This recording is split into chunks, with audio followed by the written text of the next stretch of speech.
Marcus had always been different from other children in his small mountain village. At 12 years old, he stood barely 4 feet tall, with thin arms that struggled to carry water buckets and legs that tired quickly during the long walks to school. The other children often laughed at his size, calling him names that stung worse than winter frost. But Marcus possessed something far more valuable than physical strength, a heart that overflowed with kindness. His family lived in a modest wooden house at the edge of Willowbrook, a village nestled between towering pine forests and snow-capped mountains. His father worked as a carpenter, crafting furniture for the townspeople, while his mother tended to their small garden and sold vegetables at the local market. They weren't wealthy, but they had enough to share a warm meal each evening around their wooden table. Every morning, Marcus walked the winding forest path to reach the village school. The journey took him through ancient woods where sunlight filtered through thick canopies, creating dancing shadows on the forest floor. He loved this peaceful walk, listening to birds singing and watching squirrels dart between branches. It was during one of these morning walks that his life would change forever. The autumn air was crisp that particular Tuesday morning when Marcus noticed something unusual ahead on the path. Through the morning mist, he could see what appeared to be a massive figure slumped against an enormous oak tree. As he drew closer, his eyes widened in disbelief. Sitting before him was a giant, not the terrifying monster from fairy tales, but a being of incredible size who looked utterly exhausted and defeated. The giant stood at least 12 feet tall, with shoulders broader than Marcus's entire bedroom. His clothes were torn and dirty, hanging in tatters from his massive frame. Long, matted hair fell across his face, and his beard was tangled with leaves and twigs. But what struck Marcus most was the giant's eyes. They held a deep sadness and desperate hunger that made the boy's heart ache with sympathy. Most children would have run screaming back to the village, but Marcus felt drawn to help. He approached slowly, his small feet crunching on fallen leaves. The giant noticed him and tried to stand, but his legs wobbled and he slumped back against a tree trunk. In a voice as deep as thunder, but gentle as summer rain, the giant spoke. "Please, little one, do not fear me. I mean no harm. I have been wandering these mountains for days without food or rest. I am too weak to continue." The giant's words came out in gasps, and Marcus could see the creature was telling the truth. Despite his enormous size, this being was vulnerable and in desperate need of help. Marcus remembered the lunch his mother had packed for him that morning: a thick stew in a metal container, fresh bread, and an apple. It wasn't much, certainly not enough to satisfy such a large creature, but it was all he had. Without hesitation, Marcus opened his school bag and pulled out the warm container. "Here," Marcus said, holding up the stew. "It's not much, but please take it. You need it more than I do." The giant's eyes filled with tears as he looked at the small offering. With trembling hands, he accepted the container, which looked tiny in his massive palms.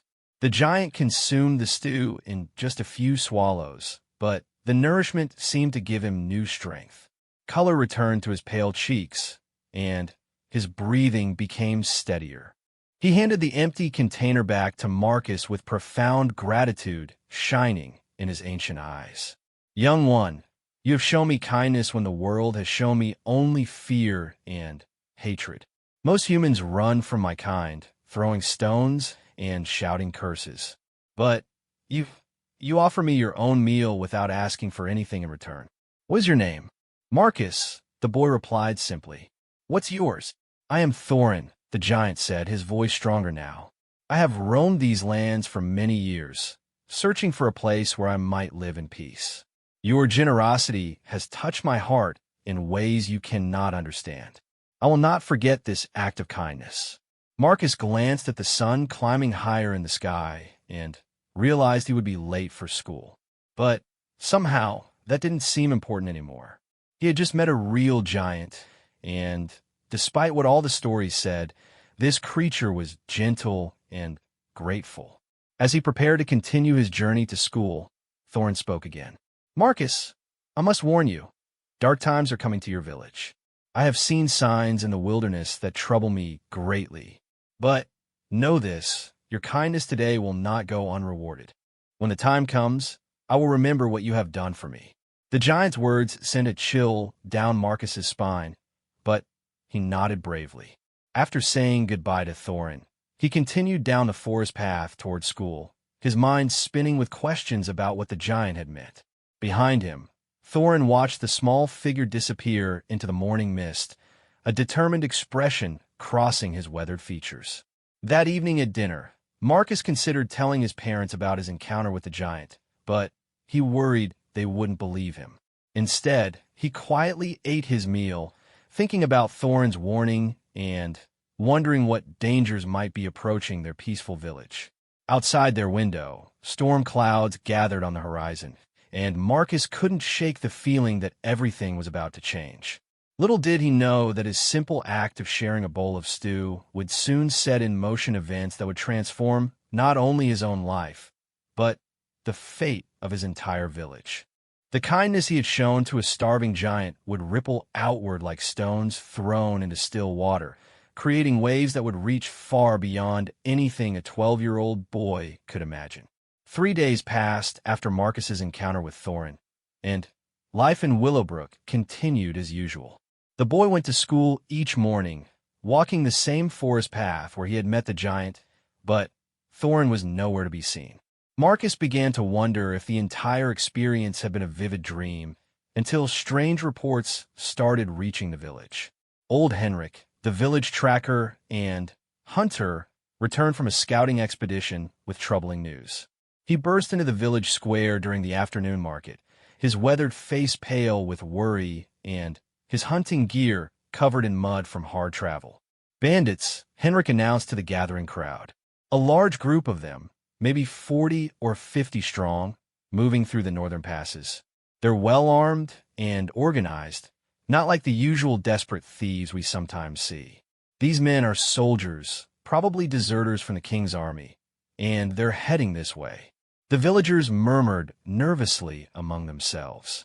Willowbrook had always been peaceful, tucked away in their mountain valley where travelers rarely ventured. The most excitement they usually saw was during harvest festivals or when merchant caravans occasionally stopped to trade goods. Marcus's father, Thomas, stepped forward from the crowd. As one of the village's most respected craftsmen, his opinion carried weight. "How long do we have, Henrik? Should we send word to the capital for help?" Henrik shook his head grimly. "They'll be here within 2 days, maybe less if they don't stop to pillage other settlements along the way. And help from the capital? That would take weeks to arrive, if it comes at all. We're on our own." The village council convened an emergency meeting that evening in the town hall, a modest building that served as their center of government and community gatherings. Marcus pressed his face against one of the windows, listening as the adults debated their options. The discussion grew heated as different villagers proposed various solutions. Some wanted to evacuate into the deeper mountains, taking only what they could carry and hoping to wait out the danger in caves and hidden valleys. Others insisted they should stand and fight, though everyone knew their militia consisted of only a dozen men with limited training and outdated weapons. "We can't fight professional soldiers," argued Elena, the village healer. "These aren't farmers with pitchforks." Henrik said they're organized and well-equipped. "We'd be slaughtered. But if we run, we lose everything we've worked for," countered Marcus's father. "Our homes, our workshops, our entire way of life. Some things are worth fighting for, even against impossible odds." The debate continued late into the night, but no clear solution emerged.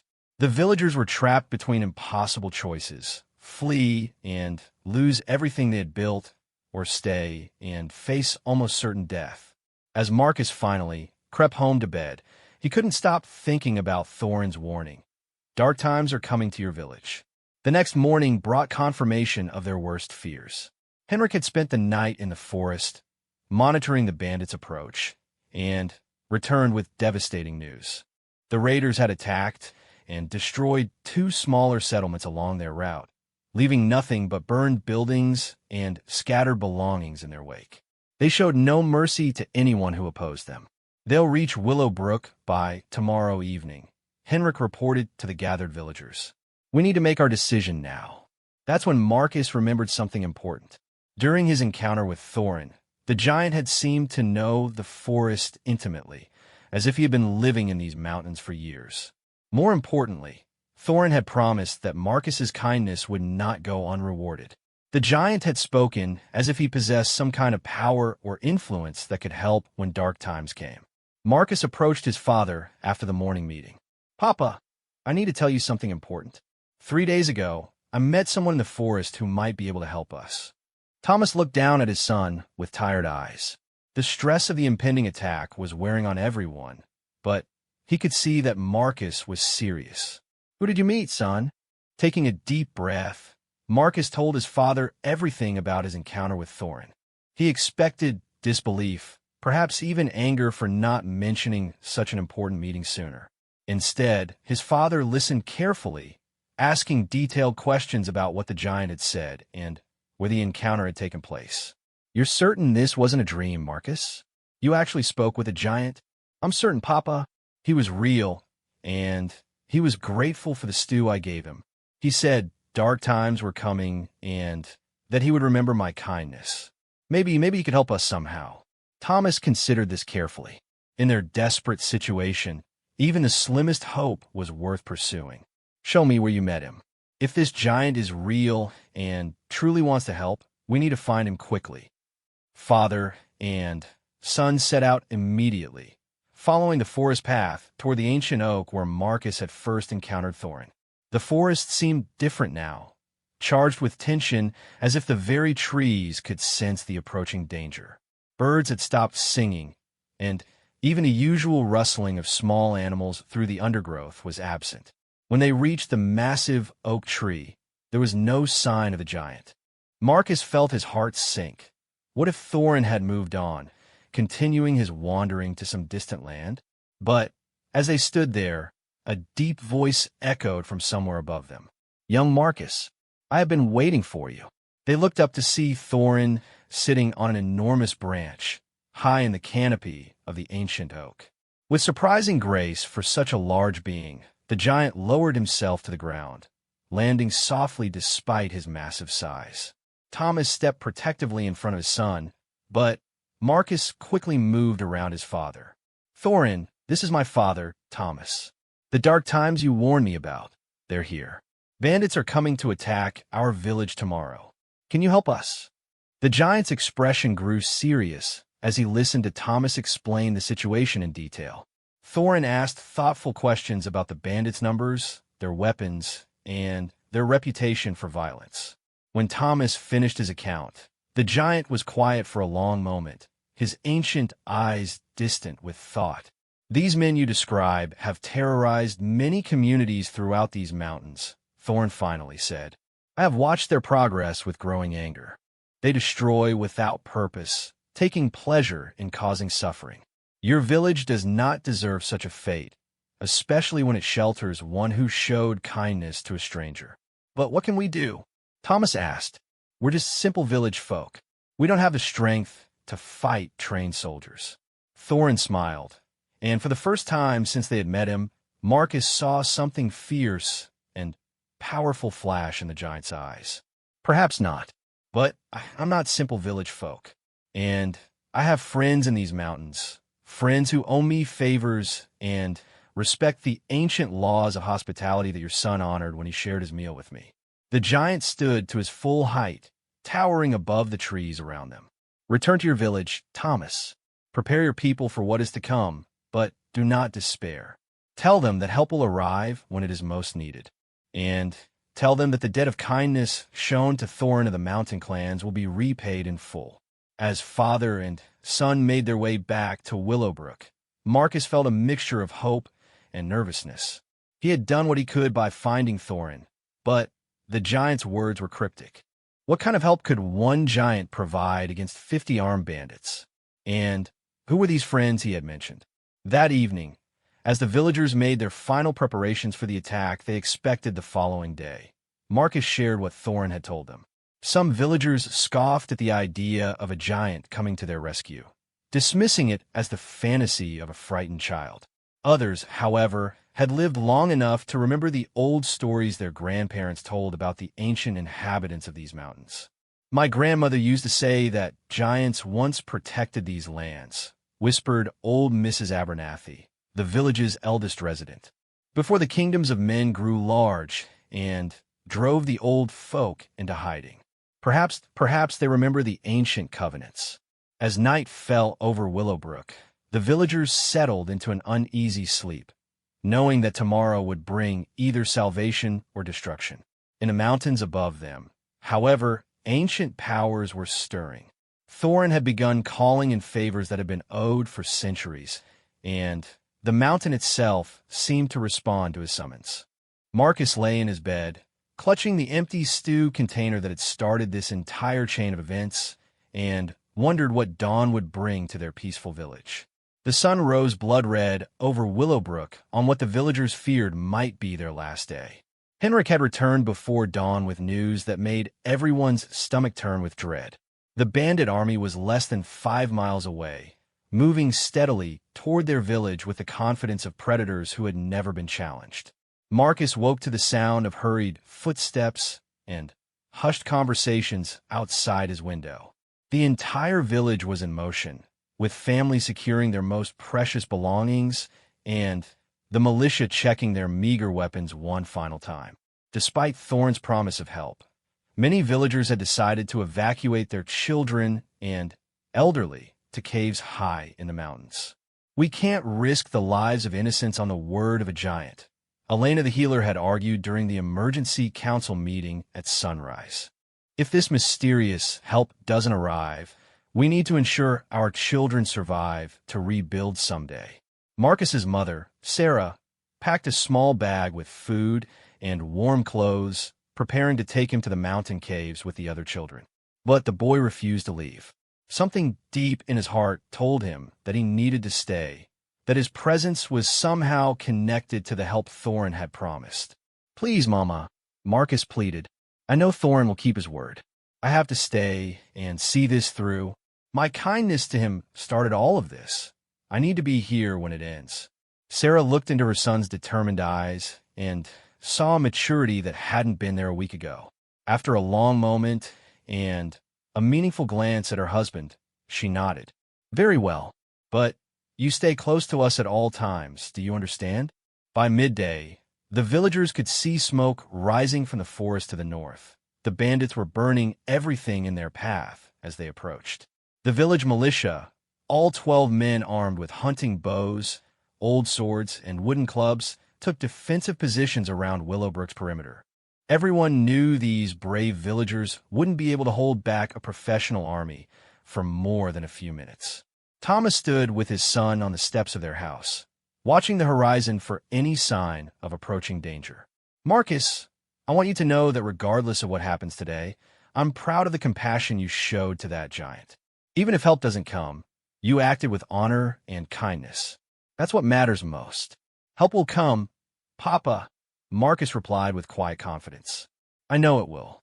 As the afternoon sun began its descent toward the mountain peaks, Henrik came running into the village square, his face flushed with exertion and fear. "They're here. The bandits are forming up just beyond the tree line. Maybe 60 men, all armed with military weapons. They're preparing for a final assault." The villagers gathered in the square, holding each other close as they waited for what seemed inevitable. Children clung to their parents. Elderly residents offered quiet prayers to whatever gods might listen, and the militia members gripped their weapons with white knuckles. That's when the ground began to tremble.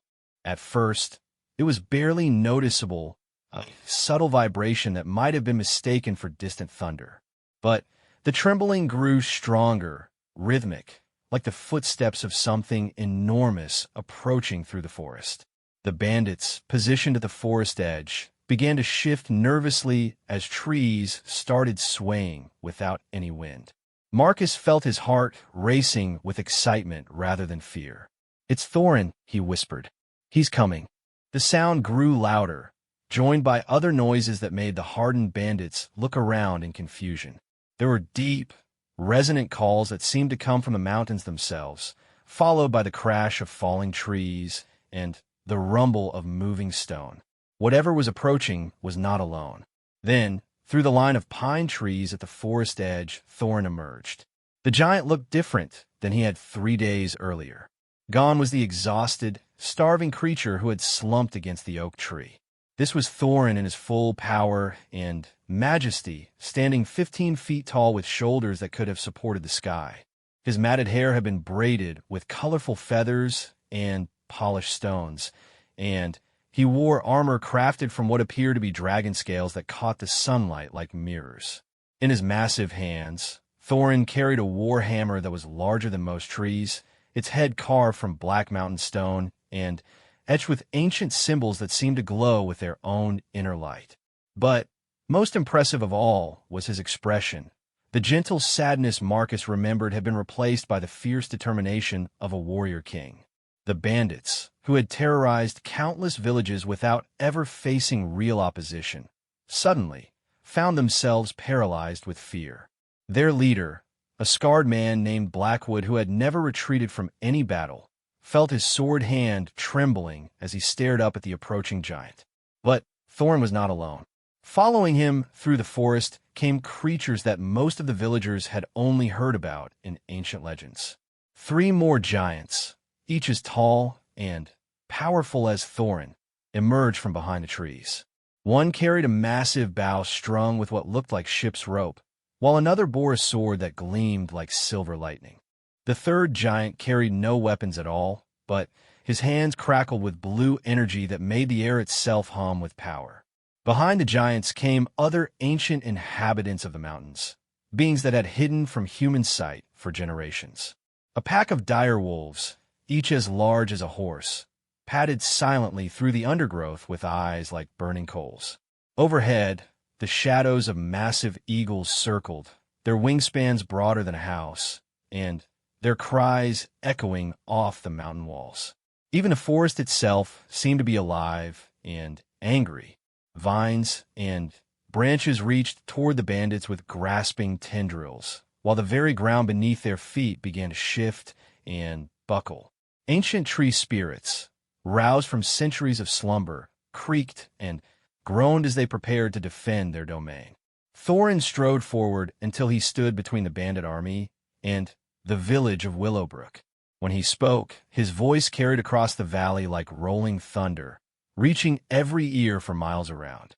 I am Thorin, eldest son of the mountain clans, guardian of the ancient forests, and keeper of the old covenants. You have brought violence and destruction to these peaceful lands, showing no mercy to those who cannot defend themselves. But this village is under my protection, for within its borders lives one who honored the sacred law of hospitality.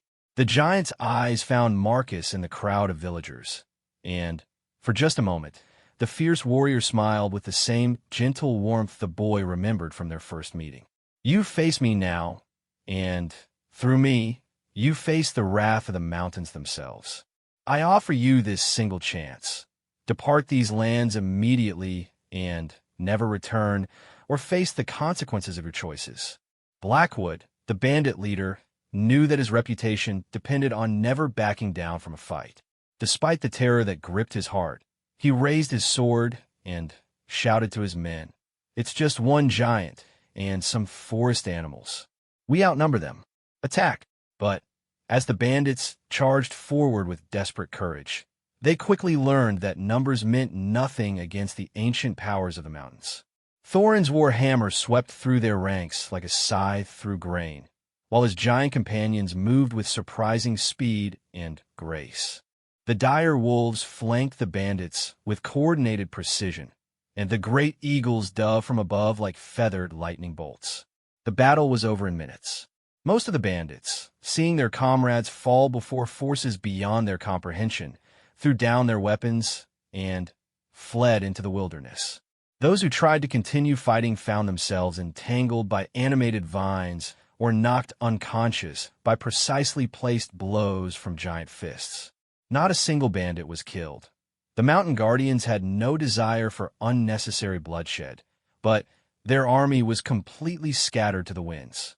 Blackwood himself, his sword arm broken and his pride thoroughly shattered, crawled to Thorin's feet and begged for mercy. The giant looked down at the defeated bandit leader with something approaching pity. "Your life is spared because the boy who protected me values mercy over vengeance," Thorin said. "But you will spread word throughout these lands that the old guardians have awakened. Any who bring violence to the innocent will face our judgment." As the surviving bandits limped away into the forest, never to be seen in those mountains again, the villagers of Willowbrook stood in stunned silence. They had witnessed something that would be remembered in stories for generations. The return of the ancient protectors, summoned by a simple act of kindness from a young boy to a starving stranger. Thorin approached the village square, his massive footsteps careful not to damage any buildings or gardens. When he reached Marcus, the giant knelt down so they could speak face to face. "The debt is repaid, young friend," Thorin said softly. "But the friendship that began with shared stew will continue for as long as these mountains stand. You and your people will always be under our protection." The villagers watched in awe as the giant and his companions prepared to return to their hidden realm in the high mountains. But before they departed, Thorin had one more surprise that would change everything the people of Willowbrook thought they knew about their quiet valley. As the afternoon sun cast long shadows across the village square, Thorin gestured for the villagers to gather around him. The giant's companions, the three other giants, the dire wolves, and the great eagles, formed a respectful circle, creating an atmosphere that felt both sacred and momentous. "People of Willowbrook," Thorin began, his deep voice gentle now that the battle was over, "what happened here today was not merely the repayment of debt. It was the awakening of something that has slept for too long in these mountains." Marcus stepped forward, still amazed that his simple act of sharing lunch had led to such incredible events. "What do you mean, Thorin?" The giant smiled and placed one massive hand gently on the boy's shoulder. "For centuries, my people have hidden in the high peaks, watching the world of humans from a distance. We have grown apart, suspicious of each other, forgetting the ancient bonds that once united all who call these mountains home." Thorin's eyes swept across the assembled villagers, taking in their faces still marked with wonder and residual fear. "But you, Marcus, reminded me of something important. You saw a stranger in need and helped without hesitation, without asking what I was or where I came from. That is the spirit of the old covenants, the agreements made long ago between giants and humans to protect and support each other." Elena the healer stepped forward cautiously. As the village's most educated resident, she had studied old books and remembered fragments of ancient lore. "The old stories speak of such alliances," she said thoughtfully. "My grandmother's books mention treaties between the mountain clans and human settlements, but I thought they were just legends." "Not legends," replied one of the other giants, a female with silver-streaked hair braided with wildflowers. "I am Astrid, keeper of the ancient histories. The treaties were real, and they brought prosperity and peace to these lands for many generations. Humans and giants worked together. We provided protection and strength, while humans offered craftsmanship, knowledge, and the warmth of community." Thomas, Marcus's father, stepped forward with the respectful curiosity of a craftsman meeting master artisans. "What happened to these alliances? Why did they end?" Astrid's expression grew sad. "Fear and misunderstanding, mostly. As human kingdoms grew larger and more powerful, some began to see giants as threats rather than allies. Wars broke out in distant lands between humans and giant clans. Though we here in the mountains remained peaceful, the distrust spread like a plague." Thor nodded gravely. Both sides retreated into isolation. Humans forgot that giants could be gentle and wise. Giants forgot that humans could be kind and generous. We became strangers, then myths, then enemies in each other's stories. The third giant, whose hands had crackled with blue energy during the battle, stepped forward. His voice rumbled like distant thunder. "I am Magnus, and I have watched over these mountains for 800 years. In all that time, no human has shown the simple kindness that young Marcus offered. Most humans who encounter our kind flee in terror or attack with weapons. Marcus felt overwhelmed by the gravity of what was being discussed. His small act of sharing stew had apparently bridged a gap that had existed for centuries. "But what does this mean for us now?" he asked. Thorin exchanged meaningful glances with his companions before answering. "It means, young friend, that if your village is willing, we would like to restore the old covenants. Not as masters and servants, but as neighbors and allies." The villagers began murmuring among themselves, discussing the implications in hushed tones. Henrik the Tracker spoke up first. "What would such an alliance involve? We're simple folk, farmers, crafters, merchants. What could we offer to beings of your power?" Astrid smiled warmly. "You offer what giants have always treasured most, human creativity and community. We are strong and long-lived, but we are few in number and slow to change. Humans bring innovation, artistry, and the joy of constant learning.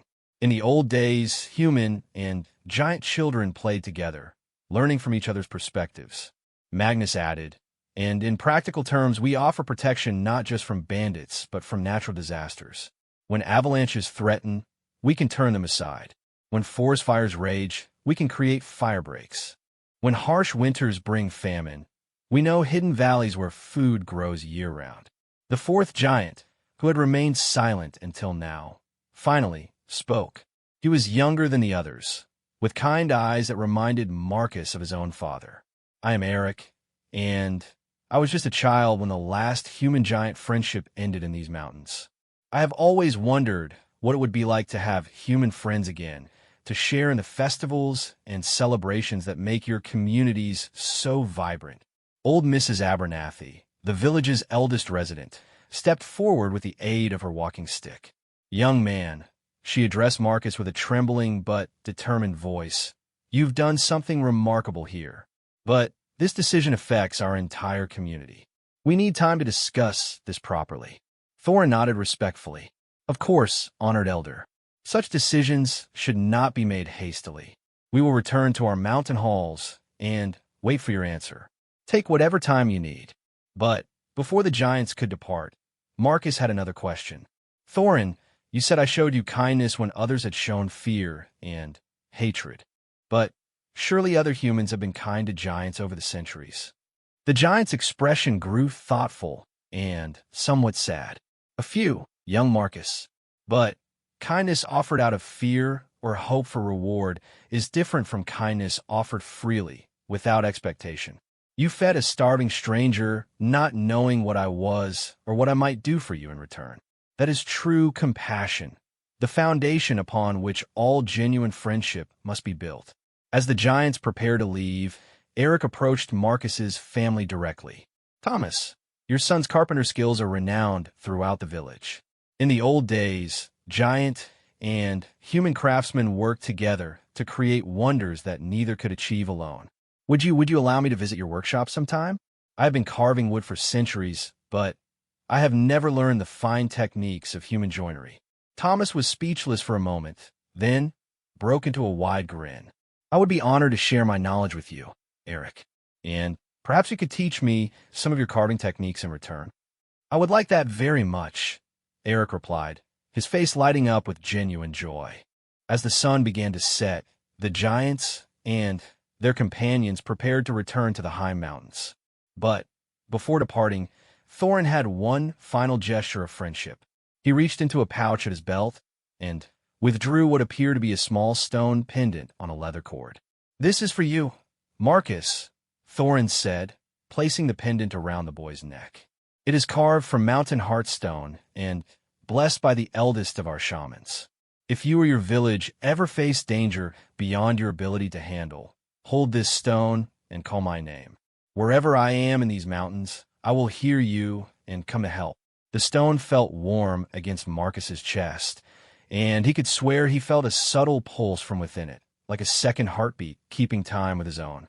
That evening, as the giants disappeared into the mountain mists, and the village settled into an extraordinary calm after an extraordinary day, the people of Willowbrook gathered in the town hall to discuss the most important decision in their community's history. The debate that followed would last well into the night and continue for several days. Some villagers were eager to embrace this opportunity to become part of something larger and more magical than they had ever dreamed possible. Others worried about the risks of aligning themselves with beings so different from themselves. But as Marcus lay in bed that night, fingering the warm pendant and thinking about everything that had happened, he felt certain that something wonderful was beginning. His act of simple kindness had opened a door between two worlds, and tomorrow would bring the first steps into an extraordinary new chapter of life in Willowbrook. Outside his window, the mountains themselves seemed to hum with anticipation, as if ancient powers long dormant were slowly awakening to possibilities that had seemed lost forever. The boy who had shared his lunch with a starving giant was about to discover that his small act of compassion had set in motion changes that would echo through generations. 3 days after the battle that saved Willowbrook, the village council reached their decision. The discussion had been lengthy and sometimes heated, but in the end, the vote was unanimous. They would accept the giant's offer to restore the ancient covenants. Marcus woke that morning to find his father already in the workshop, but he wasn't alone. Eric, the youngest giant, had somehow managed to squeeze his massive frame through the workshop's large doors and was sitting cross-legged on the floor, examining Thomas's tools with the fascination of a child discovering new toys. "Good morning, Marcus," Eric called out cheerfully. "Your father has been showing me these amazing small chisels. I've never seen such precise work possible with such delicate instruments." Thomas looked up from where he was demonstrating a particular carving technique, his face glowing with excitement. "Marcus, this is incredible." Eric knows woodworking methods that have been lost to human craftsmen for centuries.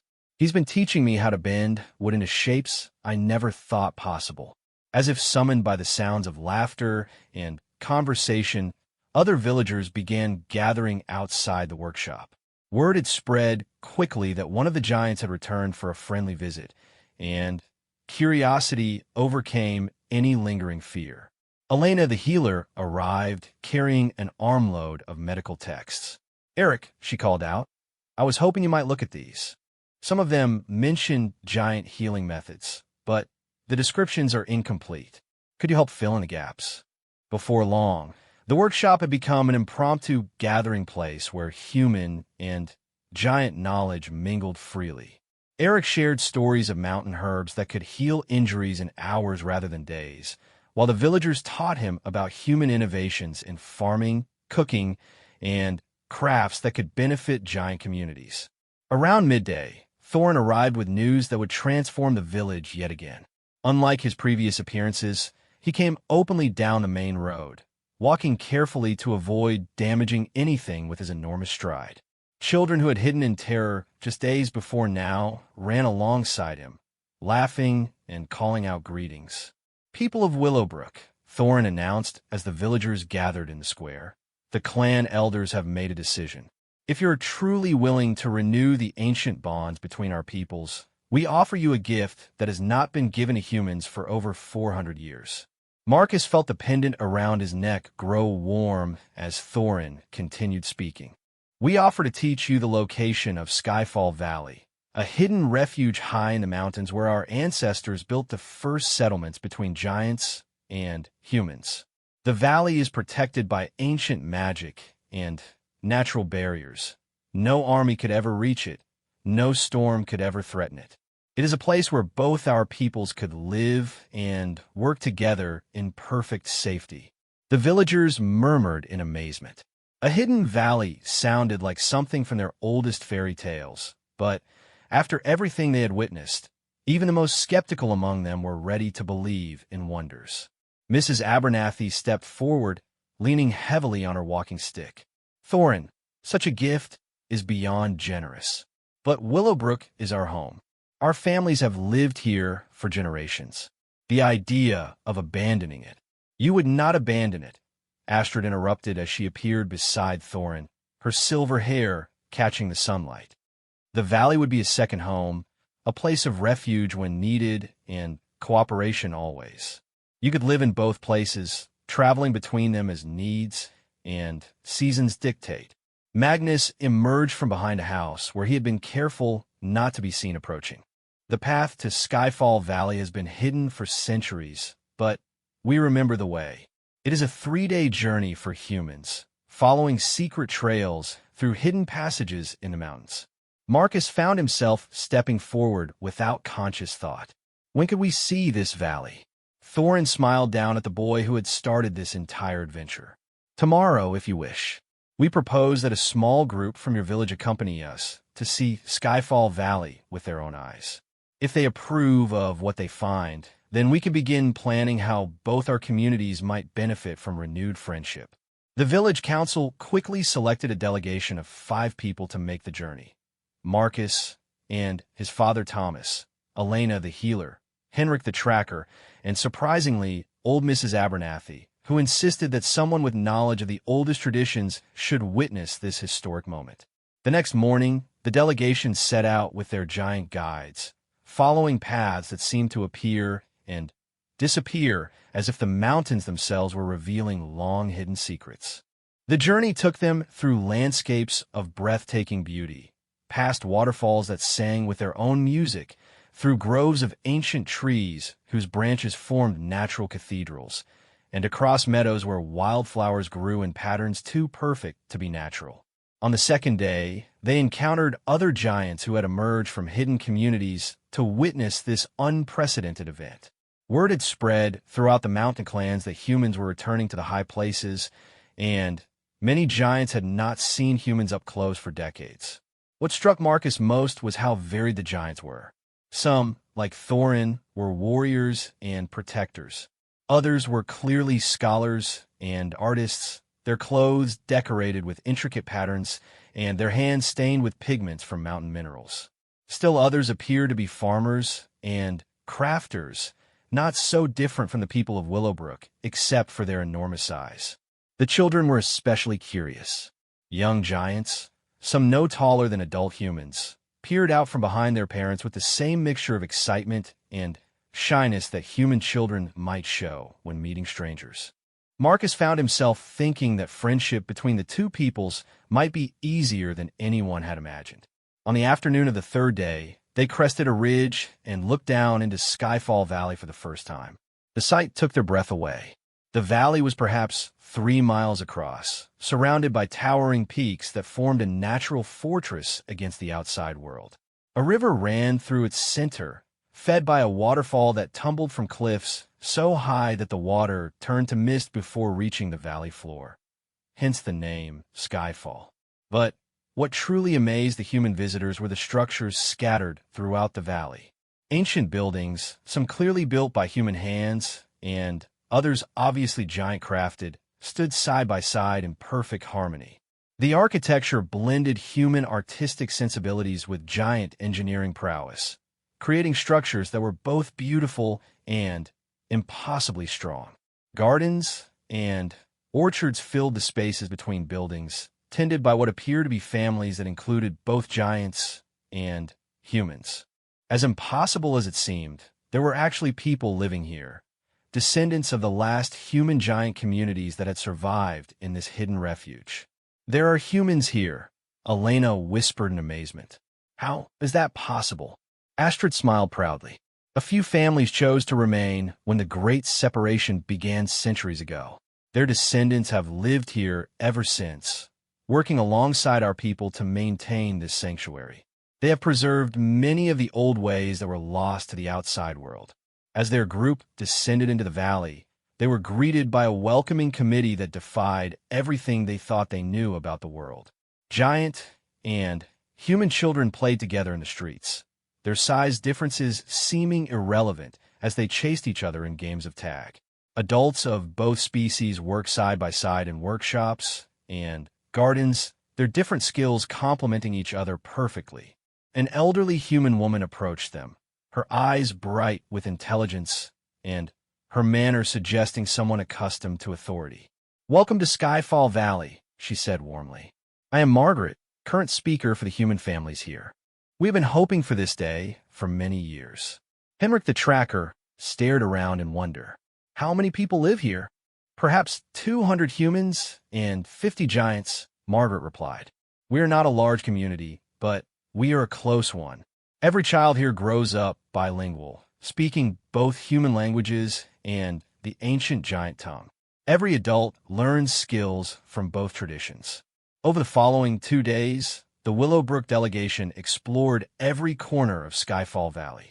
They witnessed cooperative farming techniques that produced crops more abundant than anything they had seen before. They observed workshops where human precision combined with giant strength to create tools and art of incredible beauty and durability. Most importantly, they saw that the two species could indeed live together in harmony, each contributing their unique strengths while learning from the other's perspectives. On their final evening in the valley, the entire community gathered for a feast in the central square. Giants and humans sat together at tables specially designed to accommodate both sizes, sharing food and stories under the light of lanterns that seemed to glow with their own inner fire. Marcus found himself sitting between Thorin and a human girl named Sarah who was about his age, but spoke of things he could barely imagine: giant history, mountain magic, and the ancient songs that could call eagles from their nests. What do you think? Thorin asked quietly as the feast continued around them. Could your people be happy in a place like this? Marcus looked around at the faces surrounding him, giant and human alike, all filled with laughter and friendship. He thought about his village, peaceful but isolated, always struggling against the hardships of mountain life without help from anyone. I think, Marcus said slowly, that this is what the world was meant to be like. The return journey to Willowbrook was filled with excited planning. By the time they reached their village, the delegation had formulated a proposal that would change their community forever. That evening, as the entire village gathered to hear their report, Marcus stood before his neighbors with the confidence of someone who had seen wonders beyond imagination. We have seen the future, he announced, and it is more beautiful than any of us dared to dream. The transformation of Willowbrook began immediately. Within a month, the first group of villagers made the journey to Skyfall Valley to begin establishing their secondary community. Giants began visiting Willowbrook regularly, sharing knowledge and helping with projects that would have taken the villagers years to complete on their own. Marcus's simple act of kindness to a starving giant had indeed rippled outward like stones in water, but the final waves were greater than anyone could have predicted.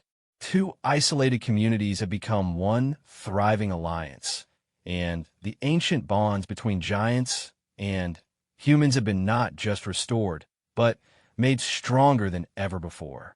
As winter approached and the first snows began to dust the mountain peaks, Marcus often stood at his bedroom window, fingering the warm pendant Thorin had given him, and marveled at how completely his life had changed. The boy who had shared his lunch with a stranger had become the bridge between two worlds, proving that sometimes the smallest acts of kindness can have the most extraordinary consequences. In the years that followed, the story of the boy and the giant would be told and retold throughout the mountains and beyond. But for Marcus, now growing into a young man who split his time between Willowbrook and Skyfall Valley, the most important part of the story wasn't the magic or the adventure. It was the simple lesson his parents had taught him long ago, that when you see someone in need, you help them regardless of who they are or where they come from. Everything else, all the wonders that followed, were simply the natural consequence of treating strangers with kindness and compassion. And in a world that often seemed divided by fear and suspicion, that lesson proved to be the most magical of all.